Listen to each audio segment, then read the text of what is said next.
Bonjour, bienvenue chez MVP Foot, le journal des éléphants commence. On va parler beaucoup plus de la sélection ivoirienne, donc comme premier sujet, on va dire quel est le latéral gauche pour les éléphants, quelles sont les options pour Fayez Mess. Voilà, en tout cas, on sait que Fayez Mess s'apprête à annoncer sa liste de 25 joueurs pour les éliminatoires du mondial 2026 CAF, et le poste de latéral gauche soulève des interrogations en raison de l'absence des titulaires tels que Christopher Péry.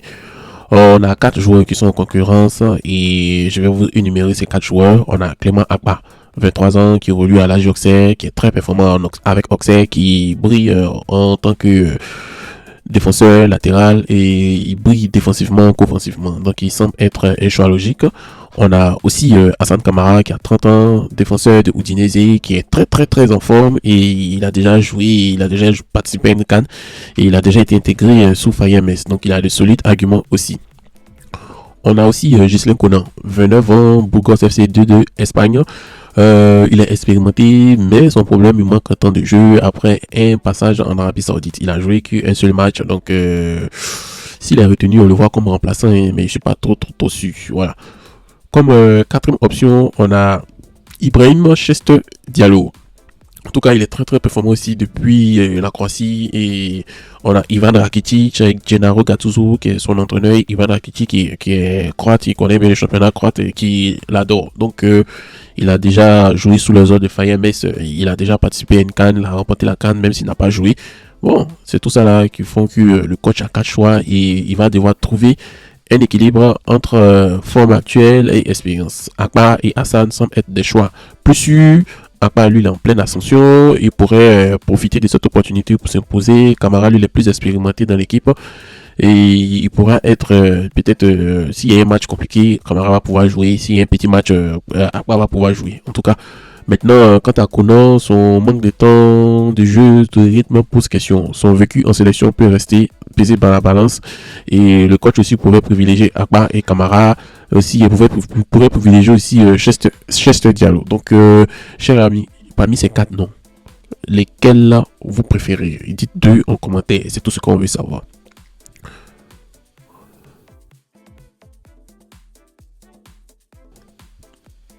En parlant de la sélection aussi, il faut aussi que le coach puisse gérer les absences, voilà, pour rester en tête. Voilà, donc on se prépare pour 2 matchs cruciaux, le Burundi le 17 mars et la Gambie le 24 mars. Cependant, les éléphants devront faire face à plusieurs absences majeures. Odilon Kosonou, Christopher Péry, Jean-Michel Seri, Amad Diallo, Emmanuel Agbadou, ça c'est des blessures confirmées. Et aussi, on a des joueurs qui sont en mi-forme, mais voilà, Simon Adingra manque de temps de jeu. Même aujourd'hui, Madi Brighton est en train de jouer, il n'est même pas titulaire. Même en milieu de semaine, il n'est pas titulaire.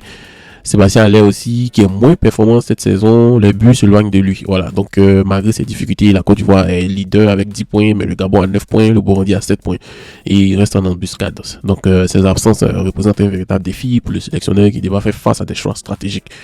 Il va devoir s'appuyer sur de nouveaux talents. Des joueurs comme Akbar Clément, comment on appelle, Yann Bo, Jean-Philippe Crasso, tout cela. Donc profiter de l'occasion pour s'imposer. Donc de nouveaux talents. On peut voir Akbar Clément, on peut voir Malik Yalkouye venir, on ne sait jamais.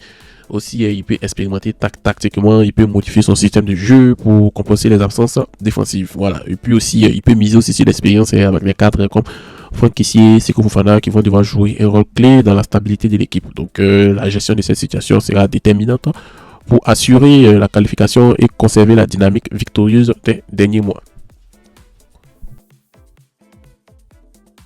On a trop parlé de Fayez Mess et l'équipe de Côte d'Ivoire. On va parler maintenant de nos pros. On a comment il s'appelle, Wilfried Senghor, le joueur de l'AS Monaco, qui a un avenir loin de l'AS Monaco. Hein. Voilà, en tout cas, il est arrivé à l'AS Monaco. Il est devenu un des piliers de la défense monégasque et grâce à son expérience physique et sa polyvalence, ses performances attirent l'intérêt de pas mal de clubs parce qu'on le voit en cyborg. En tout cas, quand on voit les statistiques et le jeu de Wilfried Senghor, il est impressionnant et on sait que c'est un joueur qui est au-dessus de cette Ligue 1 française. Voilà.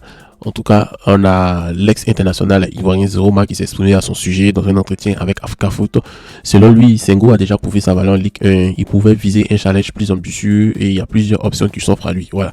Senghor peut retourner en Ligue A, en Série A autant pour moi, où Naples s'intéresse à son profil. Aussi, il peut aller en Liga ou l'Atlético de Madrid aussi, qui est une possible destination sous les ordres de Diego Simeone. On a aussi un saut en première ligue qui correspond parfaitement à son profil athlétique, mais qui exige une régularité de haut niveau. Voilà, donc on regarde tout ça, là, on voit que Wilfried Senghor a le potentiel pour évoluer dans un club de plus grande envergure et son passage à Monaco lui a permis de progresser.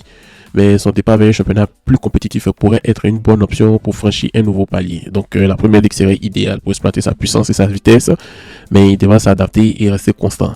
La série A pourrait être un choix plus stratégique, notamment avec Naples qui joue déjà la Ligue des Champions, ou aussi il comprend déjà l'italien parce qu'il était là-bas, et aussi l'Atlético de Madrid qui serait un nouveau défi tactique intéressant sous Simeone qui valorise les défenseurs rigoureux.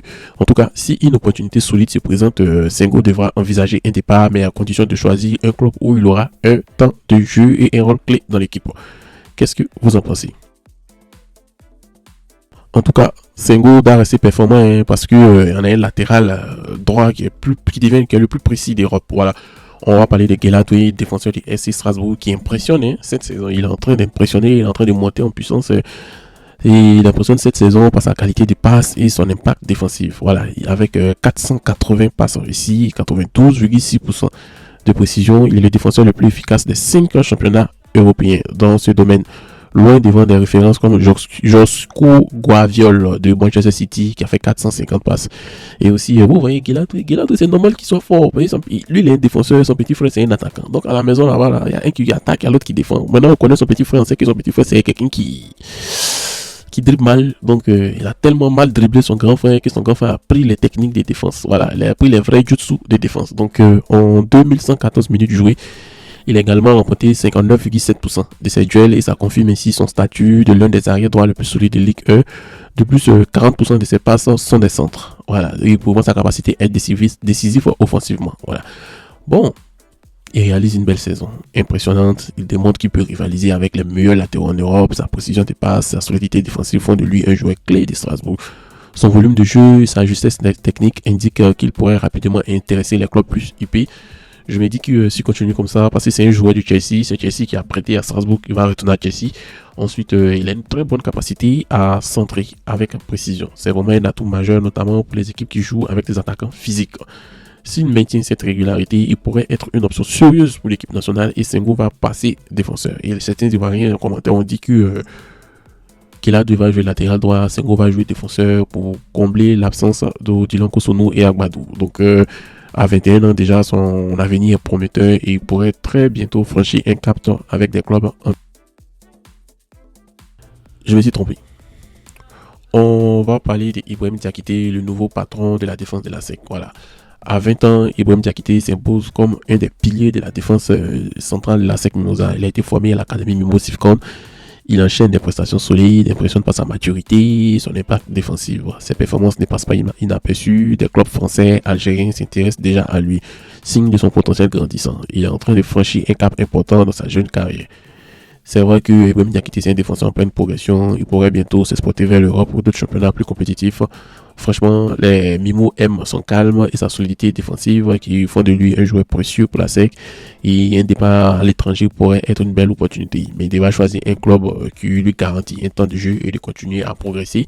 Ensuite, l'équipe nationale aussi pourrait aussi suivre son évolution, car il représente un atout potentiel pour l'avenir des éléphants. S'il continue sur cette lancée, il pourrait devenir l'un des prochains grands défenseurs ivoiriens. Moi, je ne comprends pas la SEC Mimosa. Ils ont de tellement bons joueurs, mais quand il y a les compétitions U17, U20, U23, les gens de la SEC, là, on ne les voit pas là-bas. Donc, qu'est-ce qui se passe? Donc, à nous expliquer. On continue avec les éléphants U20. Voilà. Donc, l'équipe féminine U20 de Côte d'Ivoire, dirigée par M. Dao Lassina, sont en stage à Benjerville, en vue des éliminatoires de la Coupe du Monde féminine U20. L'objectif est clair, c'est de gagner la Gambie en double confrontation le 9 et 18 mai et accéder au second tour des qualifications. Pour cela, les joueuses auront travaillé intensément sur la cohésion, la tactique et la condition physique et pour ici la Côte d'Ivoire parmi les meilleures nations africaines. En tout cas, cette campagne qualificative, c'est une belle opportunité pour les jeunes éléphants de se révéler sur la scène internationale. Donc, la préparation rigoureuse est vraiment essentielle pour affronter la Gambie, qui ne sera pas un adversaire facile. La progression du football féminin aussi est vraiment encourageante. Une qualification pour le mondial donnerait un vrai coup de projecteur pour cette génération. Aussi, le soutien du public et des instances sportives sera vraiment important et déterminant pour galvaniser ces jeunes talents. Donc, si les éléphants maintiennent une discipline et une intensité, elles ont toutes les chances de décocher les billets au tour suivant et pour rêver plus grand.